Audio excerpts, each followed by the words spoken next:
మొత్తం మీద అన్ని ప్రాంతాల్లో కూడా చేస్తున్నాం. 25వ తారీఖున ఆయన 101వ జయంతి సందర్భంగా రాష్ట్ర ముఖ్యమంత్రి వర్యులు చంద్రబాబు నాయుడు గారు కూడా అమరావతిలో ప్రత్యేకంగా విగ్రహావిష్కరణ కార్యక్రమంలో పాల్గొంటున్నారు.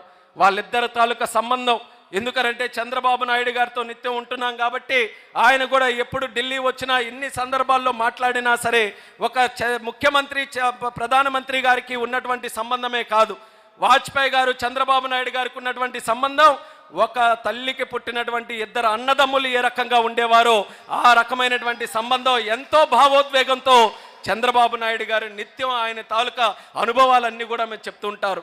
నేను ఒక అన్నగా ఉన్నా సరే, నేను ఏదైనా ఒక కార్యక్రమాలు చేయాలన్నప్పుడు విభేదాలు ఉన్నా సరే ధైర్యంగా చెప్పేవాడిని.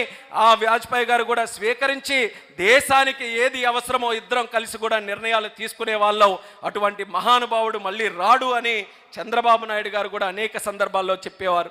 ఆ రోజుల్లో గ్రీన్ఫీల్డ్ ఎయిర్పోర్ట్స్ కోసం ఒక పాలసీ తీసుకొని రావాలన్నా, ఐటీ కానీ టెలికాం కమ్యూనికేషన్ గురించి ఒక రెవల్యూషన్ తీసుకొని రావాలన్నా, అలాగే హైవే రోడ్స్ కనెక్టివిటీలో ఒక రెవల్యూషన్ తీసుకొని రావాలన్నా ఆ రోజు వాజ్పేయి గారితో చంద్రబాబు నాయుడు గారు కూడా ఒక కీలకమైనటువంటి పాత్ర పోషించినందుకు ఆయన కూడా అనుక్షణం కూడా ఒక తృప్తి పొంది ఆయన దాని గురించి ఎన్నో సందర్భాల్లో చెప్తుంటారు. అలాగే నేను కూడా నా వ్యక్తిగత సంబంధం వాజ్పేయి గారితో చూసుకుంటే నేను గుర్తు చేసుకోవాల్సినటువంటి పేరు స్వర్గీయ కింజరాపు ఎర్రన్నాయుడు గారు అనేది కూడా తెలియజేసుకుంటున్నాను. ఎర్రన్నాయుడు గారి తాలూకా జీవిత చరిత్ర తిరగేస్తే 3 వ్యక్తులు కనిపిస్తారు.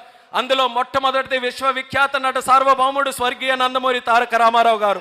1983లో తెలుగుదేశం పార్టీ పోటీలు చేస్తున్నప్పుడు కొత్తగా చదువుకున్నటువంటి యువకులు రాజకీయాల్లోకి రావాలి, వాళ్ళ ద్వారా ఈ ఆంధ్రప్రదేశ్ రాష్ట్రం తాలూకా ముఖ చిత్రాన్ని మనం మార్చాలని ఆ రోజు లాయర్గా చదువుకున్నటువంటి ఒక కుటుంబం, ఒక సాధారణమైనటువంటి కుటుంబం శ్రీకాకుళం జిల్లాలో ఎర్రన్నాయుడు గారికి ఒక అవకాశం ఇస్తే అక్కడ నుంచి ఎర్రన్నాయుడు గారి తాలూకా రాజకీయ ప్రస్థానం మొదలైంది. అందులో రెండవది నారా చంద్రబాబు నాయుడు గారు.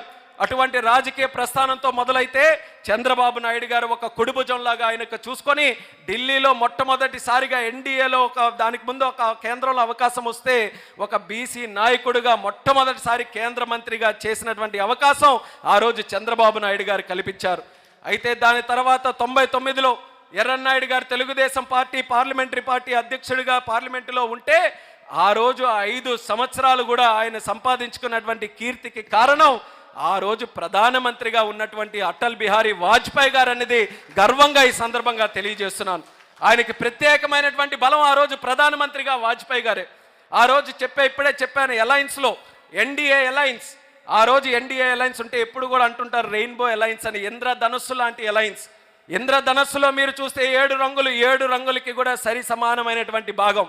అందులో పార్టీ ఒక పెద్దది ఉండొచ్చు, పార్టీలు చిన్న ఉండొచ్చు, కానీ వాజ్పేయి గారి సమయంలో ఉన్నటువంటి ఆ ఎన్డీఏ ప్రభుత్వంలో అద్భుతం ఏంటంటే పెద్ద పార్టీ అయినా చిన్న పార్టీ అయినా అందరికీ కూడా సముచితమైన స్థానం, సముచితమైనటువంటి గౌరవం ఇచ్చినటువంటి పెద్ద మనిషి అటల్ బిహారీ వాజ్పేయి గారు. ఆ రోజుల్లో పార్లమెంటు జరిగితే 11 గంటలకి పార్లమెంటు సమావేశాలు ప్రతిరోజు కూడా మొదలవుతాయి. కానీ 10వ గంట కల్లా వాజ్పేయి గారు ప్రధానమంత్రిగా ఎర్రన్నాయుడు గారికి ఫోన్ చేసేవారు.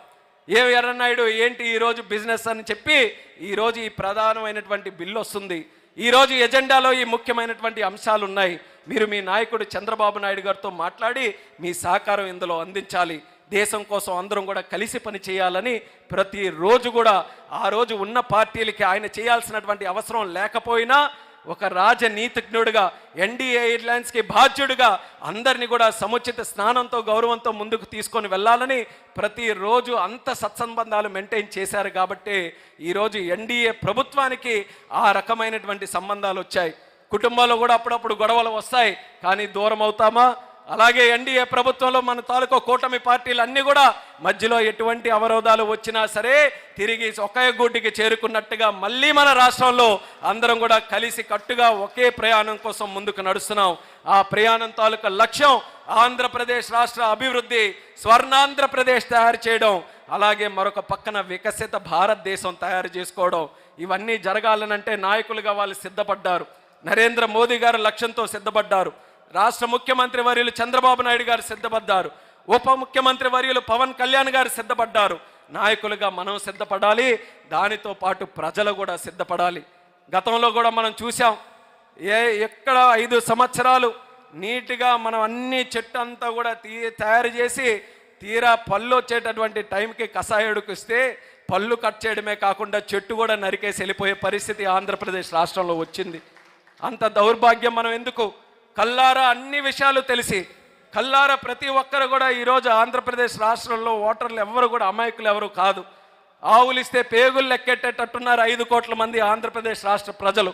అటువంటిది గత ప్రభుత్వం ఎలా పనిచేసింది, కూటమి ప్రభుత్వం ఎలా కష్టపడుతుంది, ప్రజల కోసం ఎన్ని రకాలుగా అహర్నిశలు కూడా కృషి చేస్తుంది, ఆ రోజు ఇచ్చినటువంటి హామీలను నిలబెట్టుకోవడానికి ఎంత కష్టపడి ప్రయత్నం చేస్తుందో ప్రతి ఒక్కరు కూడా చూస్తున్నారు. అటువంటి రాష్ట్ర ప్రజలందరికీ కూడా మరొకసారి తెలియజేసుకుంటున్నాను, ఈరోజు మళ్ళీ ఒక మహావృక్షం తయారు చేయాలనంటే 1 రోజు 2 రోజులో సంవత్సరమో 2 సంవత్సరాల పని కాదు. 10 సంవత్సరాలు 15 సంవత్సరాలు 20 30 40 సంవత్సరాలు ఒక విజన్తో ఎప్పుడైతే కలిసికట్టుగా ముందుకు వెళ్తామో ఆ రోజే మనం అనుకున్నటువంటి లక్ష్యాలన్నీ కూడా సాధించుకోవచ్చు. 96లో ఆ రోజు విజన్ 2020 అని హైదరాబాద్లో విత్తనం వేస్తే తీరా 2020 సంవత్సరానికి వచ్చినప్పుడు హైదరాబాద్లో అడుగు పెడితే ఆ రోజు గ్రాఫిక్స్ అని ఎవరైతే నవ్వి దుమ్మెత్తి పోసారో ఆ 2020 నాటికి ఆ గ్రాఫిక్స్ అసలు సెసలైన రియాలిటీగా మారితే ఎలాగుంటుందో హైదరాబాద్లో మనం ప్రత్యక్షంగా చూసాం. అటువంటి విజన్ ఉన్న నాయకుడు నారా చంద్రబాబు నాయుడు గారు. అదే విజన్తో నా దేశ ప్రధానమంత్రి నరేంద్ర మోదీ గారి తాలూకా సహకారం తీసుకొని ఈరోజు మళ్ళీ భారతదేశాన్ని ఆంధ్రప్రదేశ్ రాష్ట్రాన్ని తయారు చేయాలని కేవలం ఒక నగరమో ఒక ప్రాంతమో కాదు, డీసెంట్రలైజ్ డెవలప్మెంట్తో మన శ్రీకాకుళం జిల్లా నుంచి అనంతపూర్ వరకు ప్రతి నియోజకవర్గం, ప్రతి జిల్లా, ప్రతి మండలం, ప్రతి ఊరు, ప్రతి వీధి, ప్రతి వ్యక్తికి కూడా అభివృద్ధి చెందాలని చెప్పి నిరంతరం కూడా కృషి చేస్తున్నటువంటి ఆ మహానాయకులకి ఏ రకంగా మనం అండగా ఉండాలి, ఎలాంటి సహకారం మనం అందించాలో రాష్ట్ర ప్రజలు నిరంతరం కూడా దాని మీద ఒక దృష్టి పెట్టుకొని ఉండాలని తెలియజేస్తున్నాను.